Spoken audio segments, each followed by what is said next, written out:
राधे राधे आप सभी को। अब हम सेक्शन 13 डिस्कस करेंगे। क्या कहता है सेक्शन 13?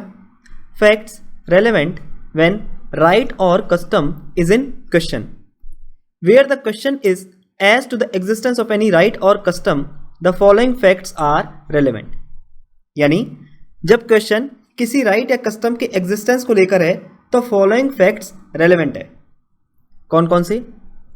ए क्या कहता है? Any transaction by which the right or custom in question was created, claimed, modified, recognized, asserted or denied, or which was inconsistent with its existence। तो ए ने क्या बोला जी? कोई भी ट्रांजैक्शन जिसके थ्रू जो राइट या कस्टम क्वेश्चन में है उसे क्रिएट, मॉडिफाई, रिकॉग्नाइज, असर्ट या डिनाई किया गया हो, या कोई भी ट्रांजैक्शन जो उस राइट या कस्टम के एग्जिस्टेंस के साथ इनकंसिस्टेंट है, तो ये जो फैक्ट्स है क्या हो जाएंगे? रेलेवेंट हो जाएंगे।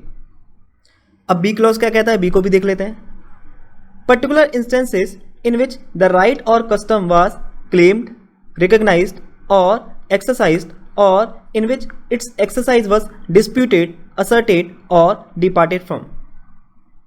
यानी पर्टिकुलर इंस्टेंसेस जिसमें उस राइट या कस्टम को क्लेम, रिकॉग्नाइज, एक्सरसाइज किया गया हो, या फिर वो पर्टिकुलर इंस्टेंसेस जिसमें कस्टम या राइट के एग्जिस्टेंस को डिस्प्यूट, असर्ट और डिपार्ट किया गया। तो ये सारे फैक्ट्स क्या हो जाएंगे? ये सारे फैक्ट्स रेलेवेंट हो जाएंगे। कब? जब क्वेश्चन किसी राइट या कस्टम के एग्जिस्टेंस को लेकर है तब। ठीक है, तो देखो ये सेक्शन जो है केवल पीटी के लिए इंपॉर्टेंट है, मेंस के लिए इसका कहीं भी कोई भी यूज नहीं है। तो अब हम इसके पीटी के पॉइंट्स डिस्कस कर लेते हैं। पीटी में देखो अक्सर कई बार ये पूछा जाता है जो क्लॉज ए है सेक्शन 13 का वो किससे डील करता है, तो आपको ये चीज बहुत अच्छे से याद रखनी है। Clause A deals with transaction, whereas clause B deals with particular instances. ठीक है, clause A deals with transaction and clause B deals with instances. इसके अलावा आपको एक बात बहुत अच्छे से याद रखनी है, right under this section can be public right, private right, corporeal right और इनकॉर्पोरियल राइट। ठीक है, एग्जाम्पल क्या है कॉर्पोरियल राइट का? Right of ownership. और इनकॉर्पोरियल राइट का एग्जांपल क्या है? राइट ऑफ वे। तो ये भी क्वेश्चन बहुत इंपॉर्टेंट है पीटी के लिए। अक्सर पूछ लेते हैं कि जो सेक्शन 13 है उसमें कौन से राइट कवर होते हैं? Public right, private right, corporeal right, incorporeal right. ये सारे के सारे राइट सेक्शन 13 में कवर होते हैं।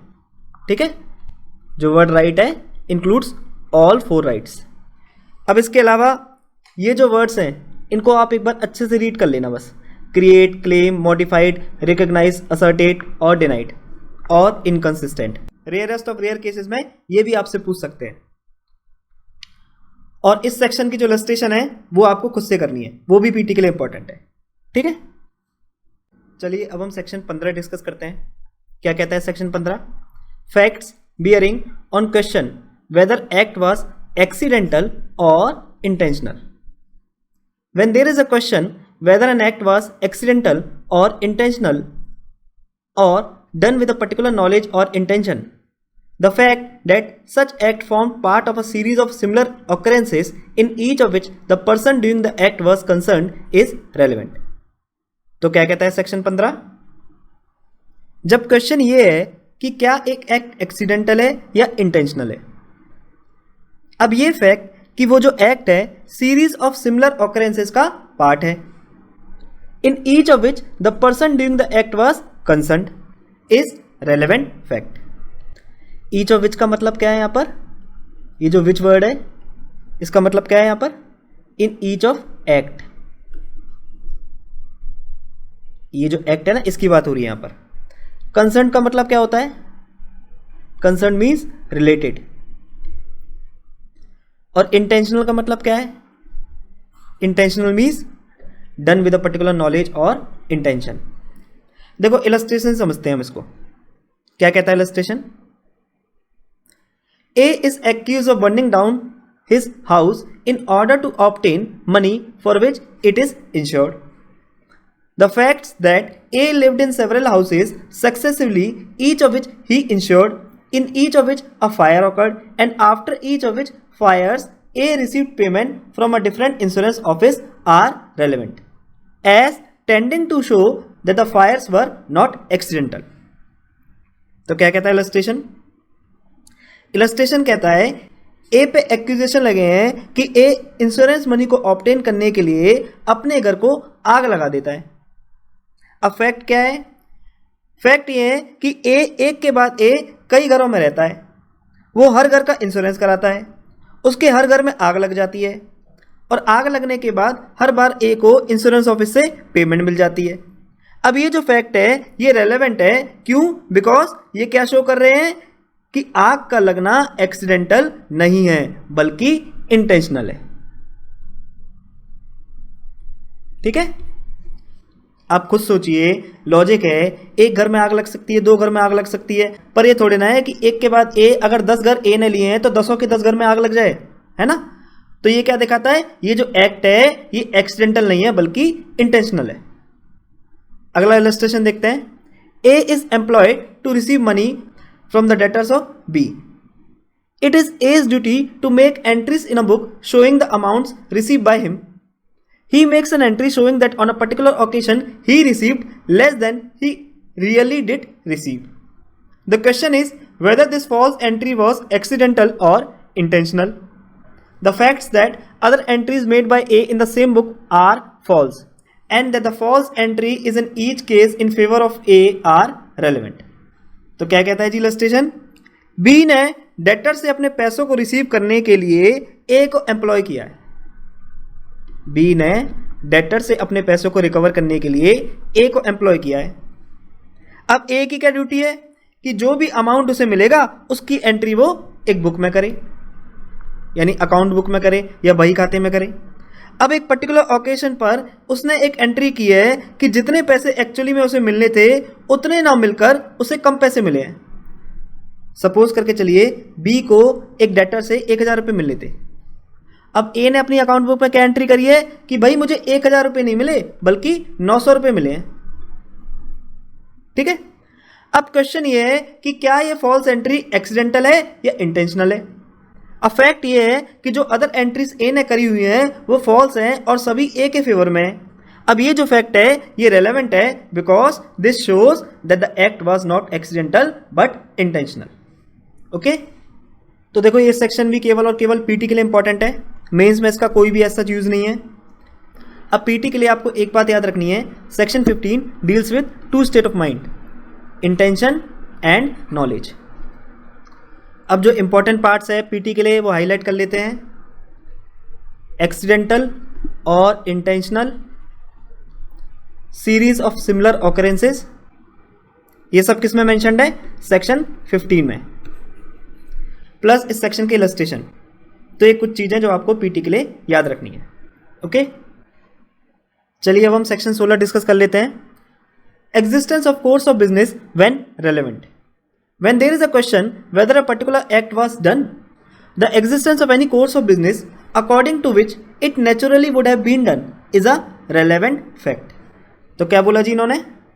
जब क्वेश्चन ये है कि क्या एक पर्टिकुलर एक्ट हो चुका है तो किसी बिजनेस के कोर्स का एग्जिस्ट करना जिसके अनुसार उस एक्ट को किया जा चुका है ये रेलेवेंट फैक्ट है। कोर्स ऑफ बिजनेस का मतलब क्या होता है? Course of business means ordinary course of trade. चलिए रजिस्ट्रेशन देखते हैं इस सेक्शन का। The question is whether a particular letter was dispatched. The facts that it was the ordinary course of business for all letters put in a certain place to be carried to the post and that particular letter was put in that place are relevant. तो क्या कहता है illustration? Question ये है कि क्या एक particular letter को डिस्पैच कर दिया गया था। अब फैक्ट क्या है? ऑर्डिनरी कोर्स ऑफ बिजनेस में पोस्ट करने के लिए लेटर्स को एक सर्टेन प्लेस पर पुट करना होता है और उस पर्टिकुलर लेटर को उस सर्टेन प्लेस पर रखा जा चुका था, तो ये अपने आप में रेलेवेंट फैक्ट है। ओके, सेकेंड इलस्ट्रेशन देखते हैं। The question is whether a particular letter reached A. The facts that it was posted in due course and was not returned through the dead letter office are relevant. तो क्या कहता है illustration? Question ये है कि क्या ए को letter मिल गया था। अब फैक्ट क्या है कि उस लेटर को ड्यू कोर्स में पोस्ट किया गया है और डेड लेटर ऑफिस से वो लेटर वापस भी नहीं आया है, तो ये अब रेलेवेंट फैक्ट है। ओके, तो ये जो सेक्शन है ये भी केवल पीटी के लिए इंपॉर्टेंट है, मेंस में इसका कहीं भी कोई भी यूज नहीं है, तो अननेसेसरली बहुत ज़्यादा इस पर टाइम डिवोट करने की आपको जरूरत नहीं है। अब इसके कुछ पीटी के पॉइंट्स डिस्कस कर लेते हैं हम। Existence of any course of business according to which it naturally, word naturally is very important, is a relevant fact. ठीक है, तो कई बार पीटी में पूछ लेते हैं नेचुरली वर्ड यूज किया हुआ है या फिर नॉर्मली वर्ड यूज किया हुआ है, इस तरीके से। ओके, और इस सेक्शन की इलस्ट्रेशन, तो ये कुछ चीजें जो आपको पीटी के लिए याद रखनी है। तो ये था हमारा आज का लेक्चर। अगर आपको लेक्चर पसंद आया है तो आप लाइक, शेयर और कमेंट जरूर कीजिएगा, और अगर आपको लेक्चर पसंद नहीं आया है तो आपको डिसलाइक करने का भी पूरा राइट है। और प्लीज आप लोग कमेंट करके अपने फीडबैक जरूर दीजिएगा, जिससे कि फ्यूचर में मैं अपने आप को और इंप्रूव कर सकूं। और अगर आप लोग चाहते हैं कि वीडियोस में किसी भी तरह का मैं चेंज करूं तो आप मुझे कमेंट करके बता सकते हैं। मैं पूरी कोशिश करूंगा चीजों को आपके अकॉर्डिंग चलाने की।